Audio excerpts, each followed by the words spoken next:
Hey there, guys! Welcome back to another episode of Factorio. Here's what we're going to do this time around. Basically, I need to create the labs that are going to be spending all this science that we are creating. We are creating all of this science, and again, I might have made an error in calculation here. There might need to be another one of these. If so, that's actually not that hard to make happen. I can actually show you how. In fact, I think I will make a second one over here, just because it does seem like it's not producing as much as I'd like. So we're going to go ahead and we're going to make a science.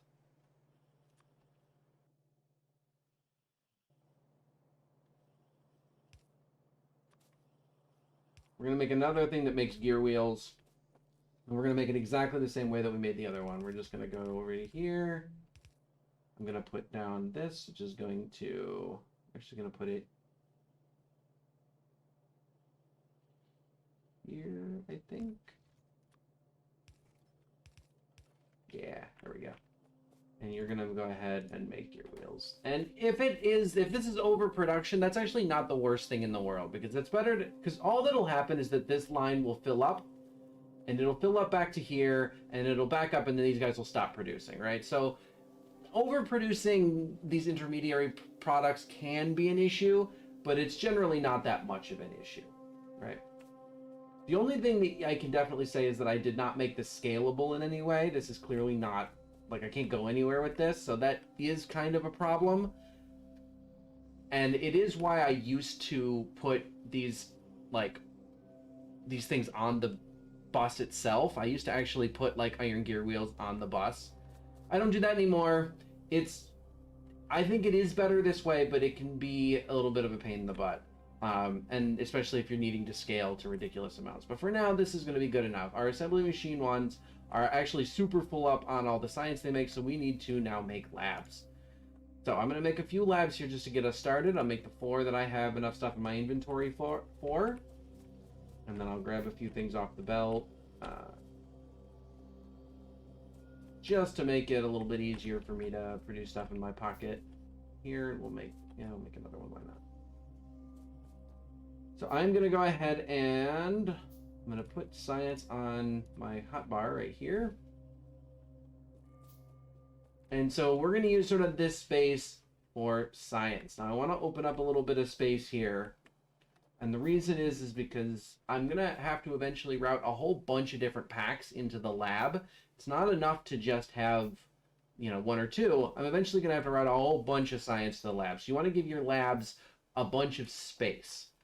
Now, the design that I like to use for labs is to set the labs themselves into a square, which is infinitely scalable. You can just make the lab square, like, bigger up to a certain point. You can also make multiple of these, and it can all be tessellated and yada, yada, yada. So here's the idea. I'm going to take this lab, and I'm going to go 1, give a space between it, 2, and give a space between it on this side, 3, and then the 4th one's going to go right up here once it is created.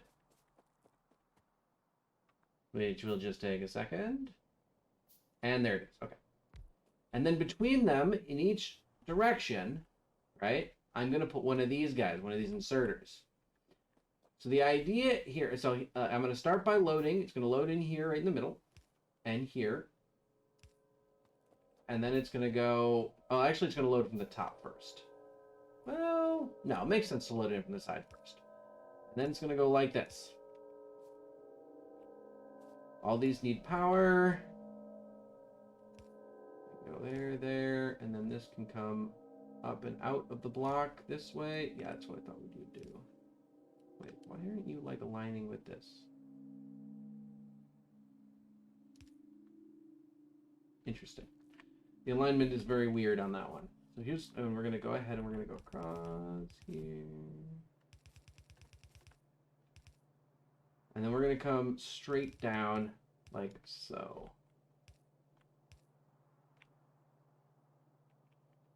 And then we just follow this along the trail until we find a connection point. And now with these guys being powered and being on the grid and getting the science, basically what will happen is that it takes so long for each one of these to consume a red science that the next one will be loaded in early enough that it can just be grabbed by the next one down the line. There is obviously, this can't go on infinitely. I did say earlier it was infinitely scalable. That's not literally true.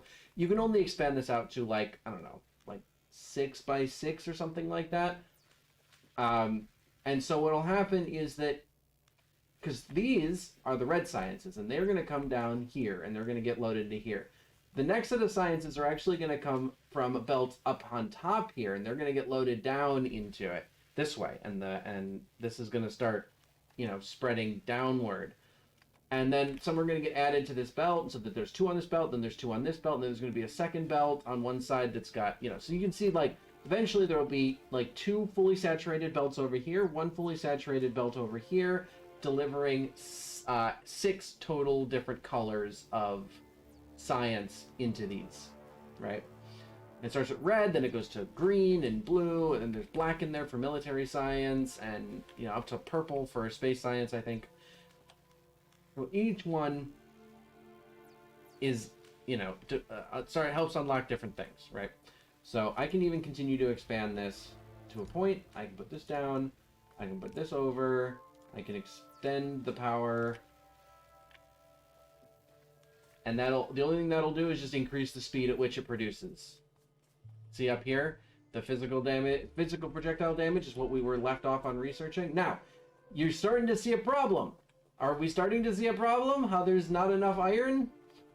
Well, that's just simply because we didn't make enough of these smelters. We made a bunch of smelters, but the smelters aren't actually doing anything. So we're going to make more inserters, and we are just going to extend this. We're going to go boom, boom. Let's just keep going here, I think. Boom, boom, and just extend this up. And then on this side, we go boom, boom. And then we go, yeah, the idea is that it's supposed to go like, doesn't really much matter, but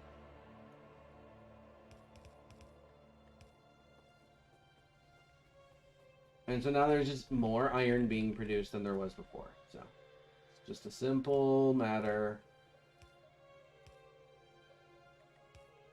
of increasing the production where needed, funneling more stuff down the line.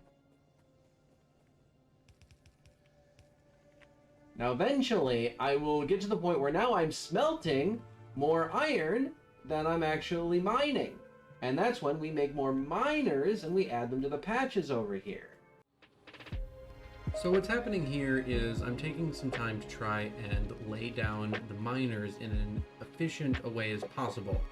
The problem is that the miners mine out an area that's slightly bigger than they are. That's actually not generally a problem.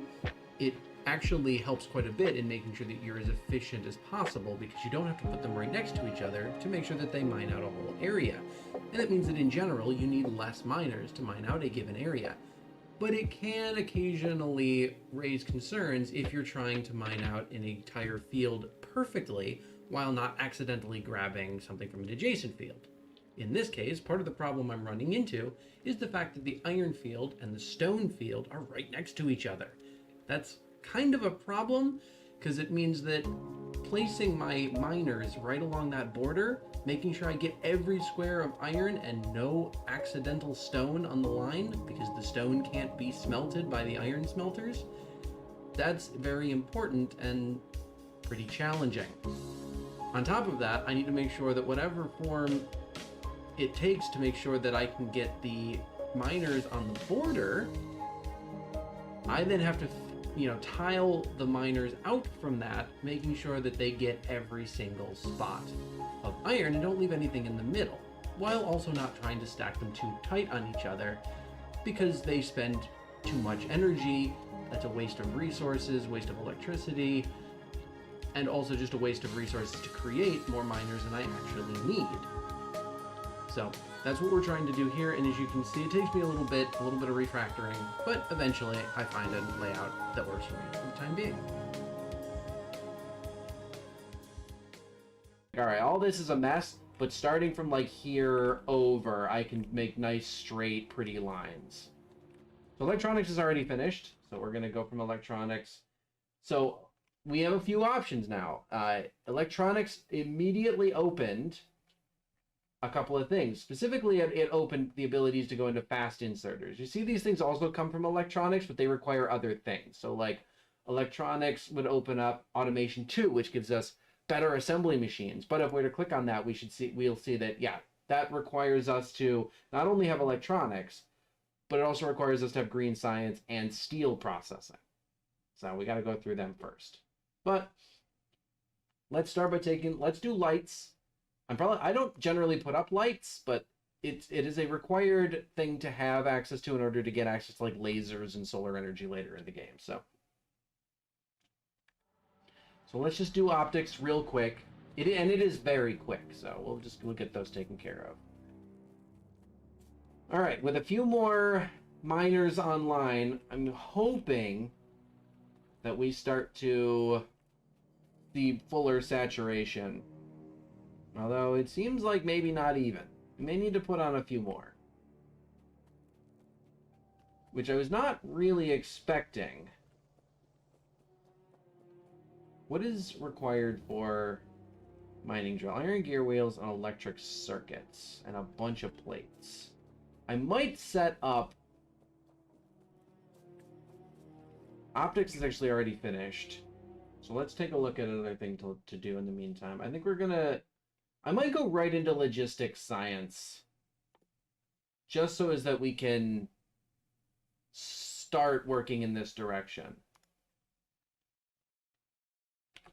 But in the meantime, what I think I'm going to do instead of that is I am going to create a factory which is just making assembly machines real quick, which is going to require creating a facility that's creating the... Actually, hold on. I just realized something. Yeah, the assembly machine can only take 2 things. So actually, I can't make an assembly machine that makes assembly machines yet. So actually, I can't do that yet.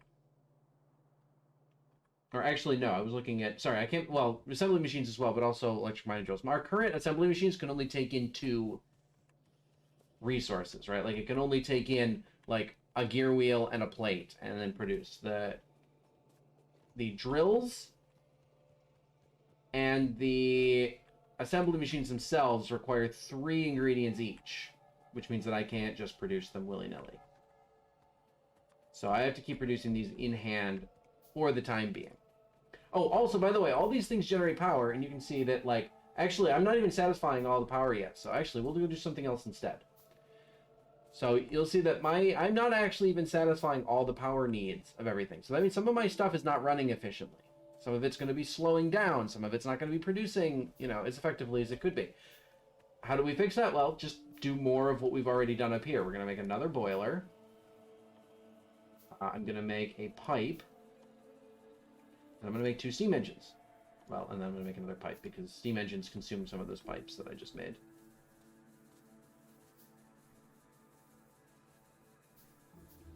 I'm going to go boom. And I'm going to put the boiler down. Oh, where is it? It is here. Put the boiler down. We're going to make a single inserter.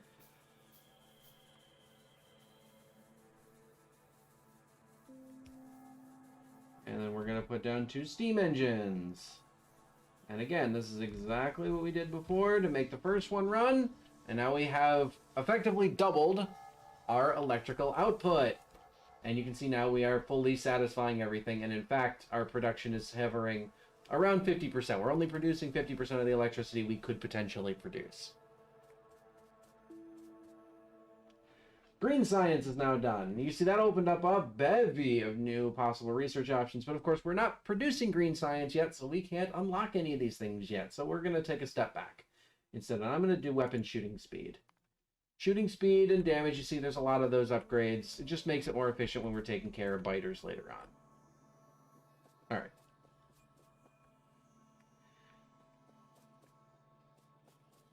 So I'm going to continue to produce. Actually, I don't really need to. Well, I've almost saturated it, but not quite. I'm going to try and produce... Yeah, we can put down lights if we wanted to.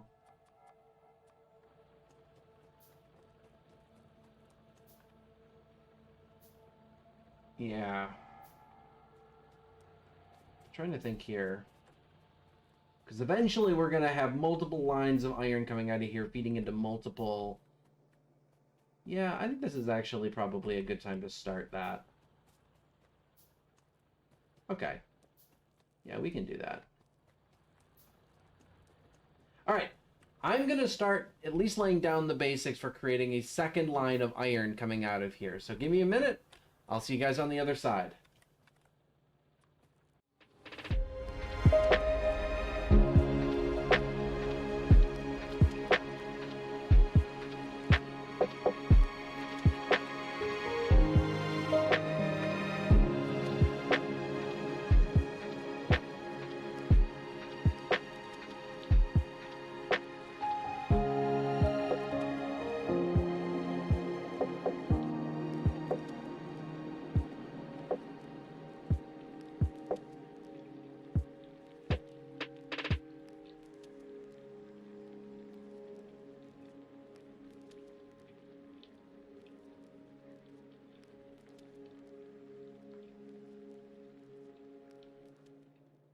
All right, welcome back.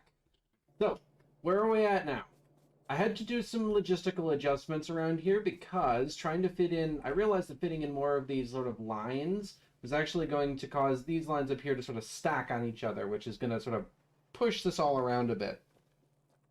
So by sticking this at the exact same level, I did need to push all this stuff up a couple of levels, which isn't the worst thing in the world, but it was kind of annoying. You actually see a lot of that time lapse was actually just me moving around a lot of these transport belts and stuff like that. So, but I have done so, which means that I have now like multiplied my iron production by many times. We're no longer going to have the same issues that we had a bit ago with not having enough iron. We got plenty of iron for the foreseeable future, right? Also, we're still moving along well on tech. We finished weapon shooting speed 1 while I was on break there. So we're going to actually jump ahead and we're going to look up fast inserters here. We're going to do them real quick. So the next step for us then, since we now have red science automated, we're making as many transport belts as we can. And we have our production of iron well underway, is to start looking at green science. So green science is the next science we can do. This requires a transporter belt and an inserter. Now we're already making transporter belts, so we could try and like grab that, but I don't think, you know, I don't think like this is a block, and we're just going to use this for what it is, right? We're going to make our own separate production of transport belts. So a machine can make a transport belt. Actually makes them 2 at a time, and it makes them in 5 seconds. How long does it take to make this? This takes 6 seconds to be produced. In 6 seconds, we produce 12 transport belts.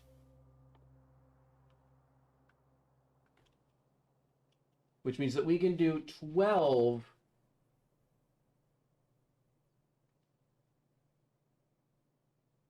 per facility making transport belts. We can make 12 logistic science packs. Now, how does that work for inserters? For inserters,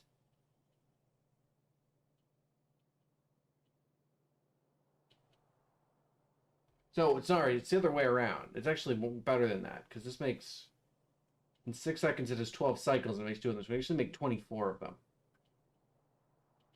In the same 6-second cycle, a single facility creates 12 inserters. So, one facility making belts, 2 facilities making inserters, fills 24 facilities making green science. At least that's what it seems to look like for me. Also, we finished fast inserters. You see new inserters popped up. A fast inserter and a filter inserter.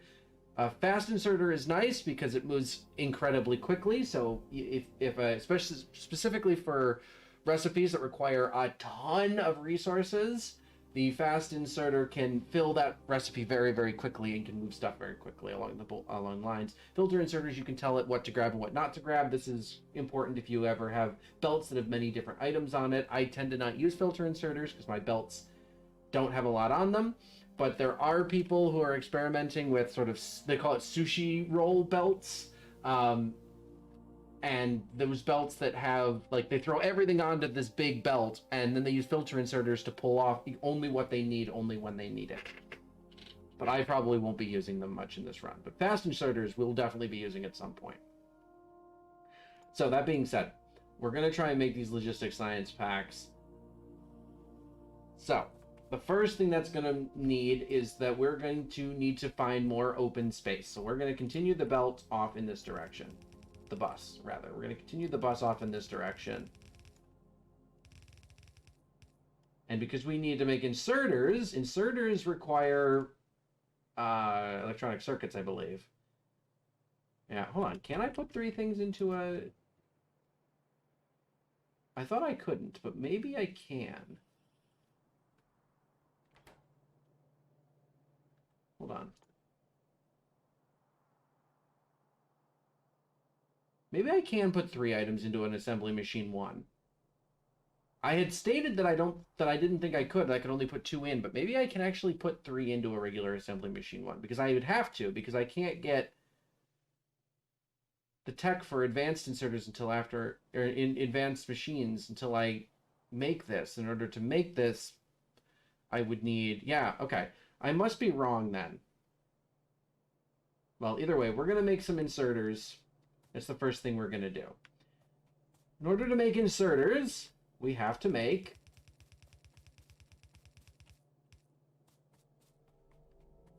actually, I'm going to continue this. I'm going to give this space to grow out to like here or something. As you can see, we're running into woods now, so I'm going to have to start chopping down woods, but it's fine. We're also running into this water, which I was hoping we were going to miss the water. And I would have if I didn't have to bump everything up several spaces, but unfortunately we're going to hit the water. Hopefully an underground belt can get me under this water. We're going to check real quick here. Yeah, it will just barely. Okay. Good to know.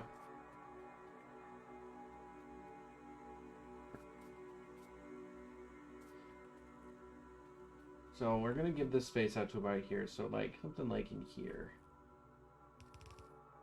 We're going to plump down an assembly machine, which is going to be assembling electronic circuits, which needs iron plates and copper cables. So we need to actually, the first one is going to be making copper cables.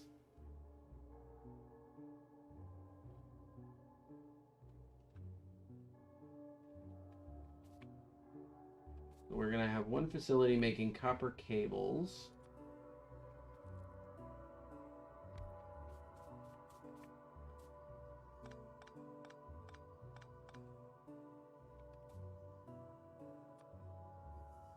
Put a splitter here.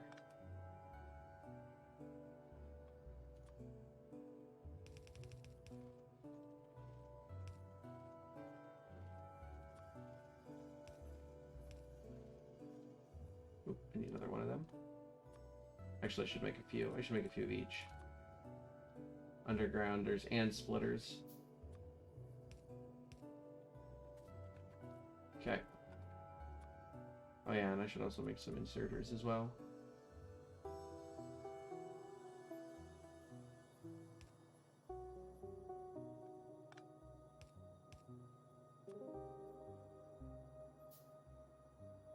This, we're gonna run power. I'm gonna run power just straight down the line, I think. I'm gonna run power straight down the bus. That's unfortunate. I don't know if I'll be filling this space with anything. Probably not. Let's just do that for now. If I need to fill that space with anything, we'll figure out the power setup. Okay.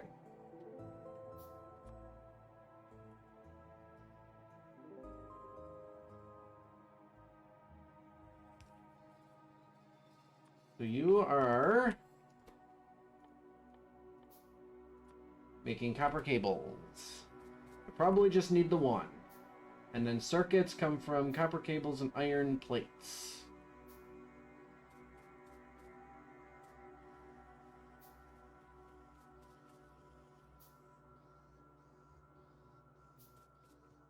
Yeah, I'm thinking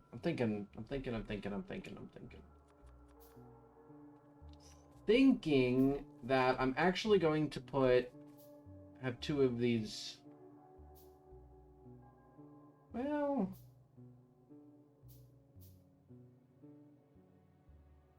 yeah, that seems like it's probably a good idea.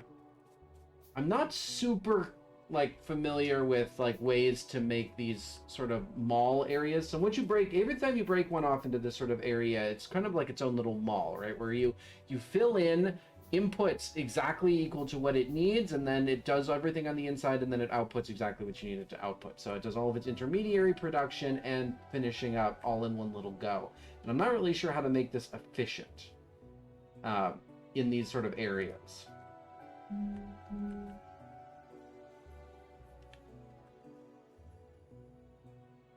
So like, for instance, I kind of want to do like this, where I put a splitter down here, and then send these over this way, perhaps.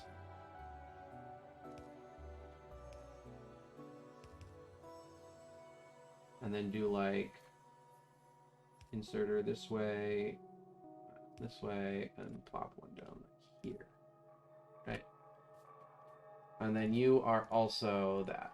And that way I'm producing two of these. And that's got now plenty of cable. And then with all that cable, it just needs iron plates. So I do need to split off iron plates and bring it down into the mall here. And then to make the inserter, I need gear wheels as well. So I need circuits and gear wheels. So I do need to break off enough iron into a section over here, perhaps. See, and this is where things are going to get. So give me a minute here. I'm going to clear out some of these trees, and I'm going to start to sort of maybe prototype a little bit of a mall area where, like, I'm bringing in copper over here, bringing in iron over here. We're making our intermediate products, and then we're making stuff down here with what we're actually going for. I think that's what I'm going to try and do. So I'm going to try and break down some of these trees, set this up. I'll be right back. Yeah, you know how I said that I was just going to cut down a few trees and maybe prototype a couple of ideas here? Well, that was the idea. Next thing I knew, 20 minutes had passed, and, well, I had kind of made the whole mall. So I'm just going to narrate the whole thing now. So I start by bringing in the iron and the copper to make these basic materials here. The copper gets turned into wire, and the iron gets turned into the gear wheels. These are needed for the next level to actually create the devices that we need to make the science. The wire gets made into circuits. These green things that we're going to start making here are circuits.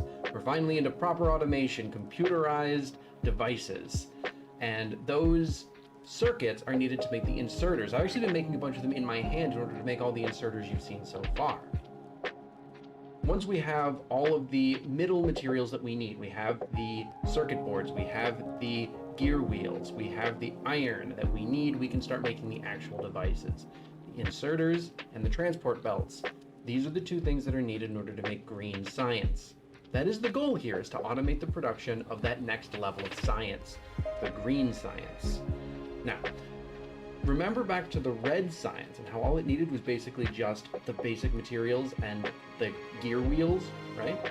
Now we're building that stuff into higher level items before we can build them into the science packs that we need. This increase in complexity continues for each one of the new sciences, and as I've said, there are 6 of them. You can imagine how complicated this gets in the end.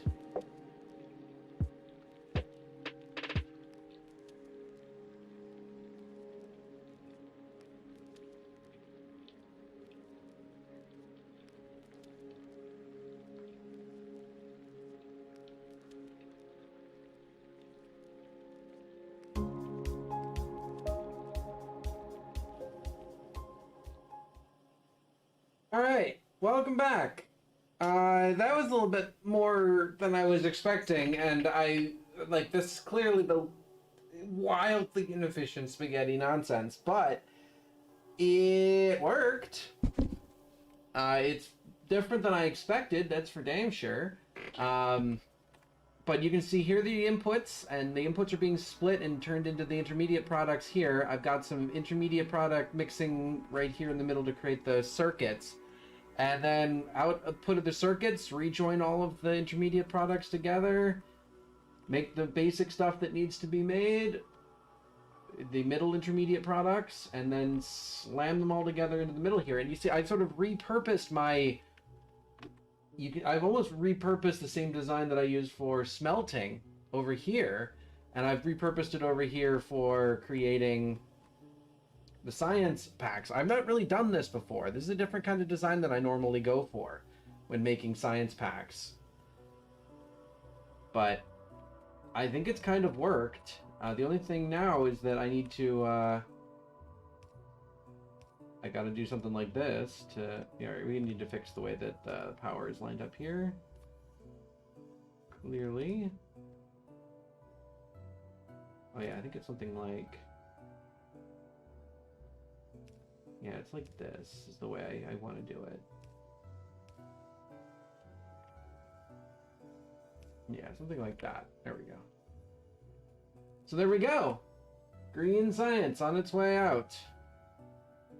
And this will eventually have to be reshifted because I can't have both sides of this bar filled with green science. That's not going to take, unfortunately. But for the time, so once we start introducing other colors of science eventually into this mix, you know, that's going to end up having to be an issue. Because eventually what's going to happen is that some of the other science production is going to be... my goal is to have that eventual other science production be produced way over here and then shipped over here somehow. By that point, for some of the more advanced ones, I'll have trains. So I'll have like blocks of I'll have blocks of labs that are going to extend on along here, and we'll have a train depot somewhere around here that's going to drop off the other sciences, and it's all going to be routed to like this sort of science distribution center. At which point we can do things like, you know, cut this all out and expand this, because you can take this sort of idea and you can tessellate it like 100 times, like miles away, so that it just produces 1 billion science, or like, you know, well, like thousands of science a minute, and then ship that science via train over here. So as that we tear out all this, we make all this just a train depot for this stuff, which is being produced 100 times over elsewhere on the map.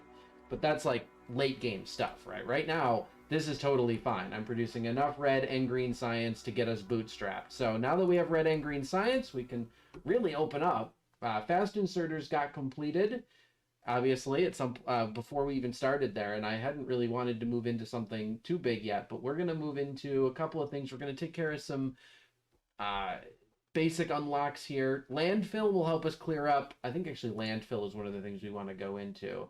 Cost 20 stone. Yeah, let's do this right now real quick, because I want to clean some of this up to allow us to expand outward without having to worry about, you know, running into some of this small water area.